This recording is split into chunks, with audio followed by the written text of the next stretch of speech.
ओम नमो भगवते वासुदेवाय नमः। आप सभी का चैनल आध्यात्मिक पथ पर स्वागत है। जैसा कि आप जानते हैं कि आज है निर्जला एकादशी। निर्जला एकादशी के व्रत, महत्व एवं इतिहास को अब आप सभी को सुनाती हूँ। निर्जला एकादशी का व्रत ज्येष्ठ मास के शुक्ल पक्ष की एकादशी तिथि को किया जाता है। हिंदू धर्म में एकादशी व्रत का मात्र धार्मिक महत्व ही नहीं है, ये व्रत मानसिक एवं शारीरिक स्वास्थ्य के नज़रिए से भी बहुत महत्वपूर्ण है। एकादशी का व्रत भगवान विष्णु की आराधना को समर्पित होता है। इस एकादशी का व्रत करके श्रद्धा और सामर्थ्य के अनुसार दान करना चाहिए। इस दिन विधि पूर्वक जल कलश का दान करने वालों को पूरे साल की एकादशियों का फल मिलता है। इस प्रकार जो इस पवित्र एकादशी का व्रत करता है वह समस्त पापों से मुक्त हो जाता है। एकादशी व्रत का इतिहास। एक बार बहुभोजी भीमसेन ने व्यास जी से के मुख से प्रत्येक एकादशी को निराहार रहने का नियम सुनकर विनम्र भाव से निवेदन किया कि महाराज, मुझसे कोई व्रत नहीं किया जाता। दिन भर बड़ी तीव्र क्षुधा बनी रहती है, अतः आप कोई ऐसा उपाय बतला दीजिए जिसके प्रभाव से स्वतः सद्गति हो जाए। तब व्यास जी ने कहा कि तुमसे वर्ष भर की संपूर्ण एकादशी नहीं हो सकती तो केवल एक निर्जला कर लो, इसी से साल भर की एकादशी करने के समान फल हो जाएगा। तब भीम ने वैसा ही किया और स्वर्ग को गए। इसलिए यह एकादशी भीमसेनी एकादशी के नाम से भी जानी जाती है। निर्जला एकादशी का महत्व। निर्जला यानी यह व्रत बिना जल ग्रहण किए और उपवास रखकर किया जाता है, इसलिए यह व्रत कठिन तप और साधना के समान महत्व रखता है। हिंदू पंचांग अनुसार वृषभ और मिथुन संक्रांति के बीच शुक्ल पक्ष की एकादशी निर्जला एकादशी कहलाती है। इस व्रत को भीमसेन एकादशी या पांडव एकादशी के नाम से भी जाना जाता है। पौराणिक मान्यता के अनुसार कि 5 पांडवों में से एक भीमसेन ने इस व्रत का पालन किया था और बैकुंठ को गए थे, इसलिए इसका नाम भीमसेनी एकादशी भी हुआ। सिर्फ निर्जला एकादशी का व्रत कर लेने से अधिक मास की 2 एकादशियों सहित साल की 25 एकादशी व्रत का फल मिलता है। जहाँ साल भर की एक अन्य एकादशी व्रत में आहार संयम का महत्व है, वहीं निर्जला एकादशी के दिन आहार के साथ ही जल का संयम भी जरूरी है। इस व्रत में जल ग्रहण नहीं किया जाता है, यानी निर्जल रहकर व्रत का पालन किया जाता है। यह व्रत मन को संयम सिखाता है और शरीर को नई ऊर्जा देता है। यह व्रत पुरुष और महिलाओं दोनों द्वारा किया जा सकता है। व्रत का विधान है। दिन भर इन बातों का ध्यान रखें। अब जानते हैं वो बातें जिसका ध्यान रखना जरूरी है। पवित्रीकरण के समय जल आचमन के अलावा अगले दिन सूर्योदय तक पानी नहीं पिएं। दिन भर कम बोलने और हो सके तो मौन रहने की कोशिश करें।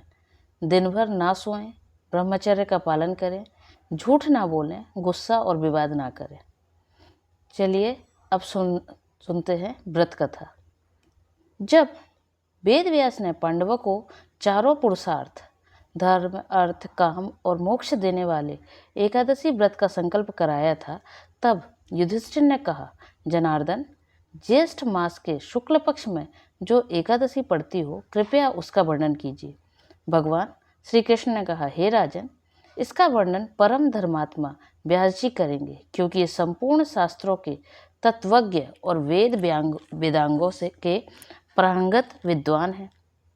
तब वेद व्यास जी कहने लगे, कृष्ण और शुक्ल पक्ष की एकादशी में अन्न खाना वर्जित है। द्वादशी को स्नान करके पवित्र होकर फूलों से भगवान केशव की पूजा करें। फिर पहले ब्राह्मणों को भोजन देकर अंत में स्वयं भोजन करें। यह सुनकर भीमसेन बोले, परम विद्वान पितामह, मेरी उत्तम बात सुनिए। राजा युधिष्ठिर, माता कुंती, द्रौपदी, अर्जुन, नकुल और सहदेव ये एकादशी को कभी भोजन नहीं करते तथा मुझसे ही भी हमेशा यही कहते हैं कि भीमसेन एकादशी को तुम भी ना खाया करो, परंतु मैं उन लोगों से यही कहता हूँ कि मुझसे भूख नहीं सही जाएगी। भीमसेन की बात सुनकर व्यास जी ने कहा, यदि तुम नरक को दूषित समझते हो और तुम्हें स्वर्गलोक की प्राप्ति अभिष्ट है और तो दोनों पक्षों की एकादशियों के दिन भोजन नहीं करना चाहिए।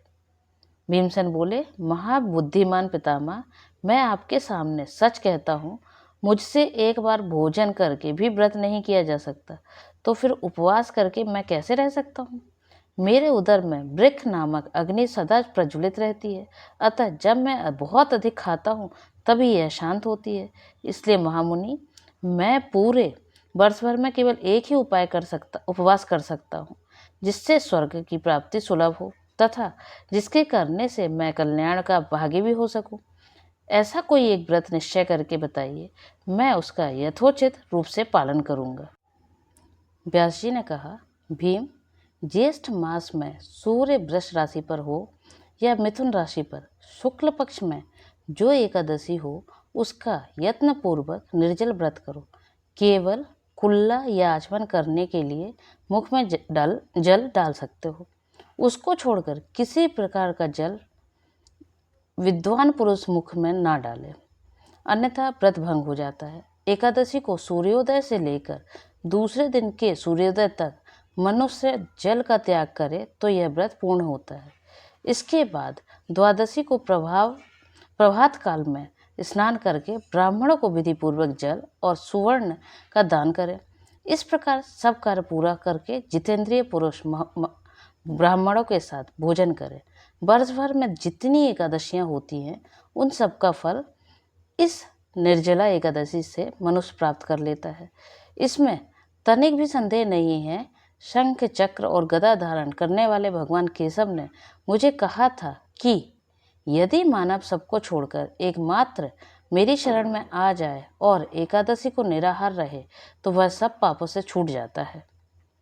कुंती नंदन, निर्जला एकादशी के दिन श्रद्धालु स्त्री पुरुषों के लिए जो विशेष दान और कर्तव्य विहित हैं, उन्हें सुने। उस दिन जल में शयन करने वाले भगवान विष्णु का पूजन और जलमयी धेनु यानी पानी में खड़ी गाय का दान करना चाहिए। सामान्य गाय या घी से बनी गाय का दान भी किया जा सकता है। इस दिन दक्षिणा और कई तरह की मिठाइयों से ब्राह्मण को संतुष्ट करना चाहिए। उन्हें संतुष्ट होने पर श्रीहरि मोक्ष प्रदान करते हैं।